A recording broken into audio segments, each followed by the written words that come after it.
دعا اگر کسی مصروفیت کے باعث یا کوئی شخص سستی کی وجہ سے ڈیلی نہیں کرتا، کبھی کبھار کرتا ہے، تو یہ صحیح ہوگا. اور قرآن پاک میں دعا کے متعلق ایک دعا نہ کرنے کے متعلق ایک وعید آتی ہے نا، قرآن پاک کی سورۃ مومن میں دعا نہ کرنے والے شخص کے لیے وعید آتی ہے، تو یہ اس میں تو نہیں آیا کہ کوئی شخص کبھی کبھی کرتا ہے، بہت کم کرتا ہے، یہ پوچھنا تھا. اچھا جی چلیں ٹھیک ہے، بہت شکریہ آپ نے کال کی. محمد عمیر. دعا کے بارے میں اللہ رب العزت کا باقاعدہ حکم ہے، وقال ربکم ادعونی استجب لکم، کہ میرے بندوں کو بتا دو وہ مجھ سے مانگتے رہیں، میں عطا کرتا رہوں گا.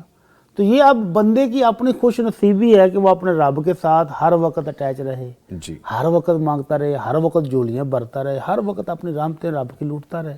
تو یہ اس کی خوش نصیبی ہے. جی اور اگر وہ کبھی کبھار دعا کرتا ہے تو یہ اس کی نافرمانی نہیں سمجھی جائے گی، لیکن دعا بھی عبادت ہے، تو عبادت کبھی کبھار تو نہیں ہونی چاہیے. آپ روزانہ 5 وقت کی نماز پڑھتے ہیں، سجدوں میں دعا کریں، تشہد میں دعا کریں تو مسئلہ حل ہو گیا. اس وقت تشہد میں بیٹھ کر دعا کریں گے تو دعا کی قبولیت کا وقت بھی ہے جی اور ادائیگی بھی. اگر 5 وقت روزانہ آپ دعا کر رہے ہیں نماز میں، فرض میں ہی کر رہے ہیں، تو 5 دفعہ تو پھر بھی ہو گئی، تو یہ کم تو نہیں ہے. تو میرے بھائی صاحب شاید یہ کہہ رہا ہے کہ میں سے ہاتھ اٹھا کے باقاعدہ بیٹھ کے جو دعا کرتا ہوں تو وہ کبھی کبھی کرتا ہوں. تو میرے بھائی ہاتھ اٹھا کر اس طرح دعا کرنا ضروری نہیں ہے. آپ سجدے میں کر لیں، آپ تشہد میں کر لیں، آپ رات کو بستر پر سوئے آپ کو تھوڑی سی کروٹ بدن سے جاگ آ گئی، اس وقت مانگ لیں مختصر سی دعا، تو یہ دعا ہو جاتی ہے. البتہ جو بالکل بے پرواہ ہو جاتا ہے، اللہ کے نعمتوں میں غرق ہے اور اس کو بھول گیا اللہ، وہ کبھی بھی دعا نہیں کرتا.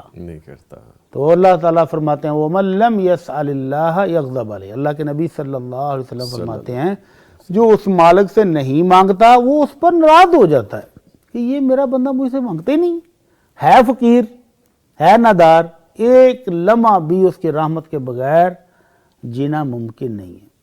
وہ بہترین مشروب جو ہم پی رہے ہیں، ایک گھونٹ اللہ کی رحمت کے بغیر نیچے جا سکتا ہے؟ نہیں جا سکتا.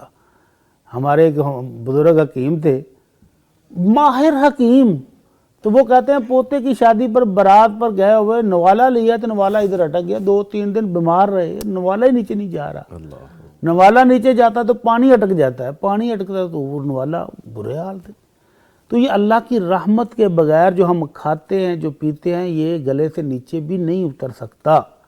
اور پھر جزو بدن بن کے بعد جو اضافی ہے وہ بھی اللہ کی رحمت کے بغیر ویسٹیج نہیں باہر نکل سکتی.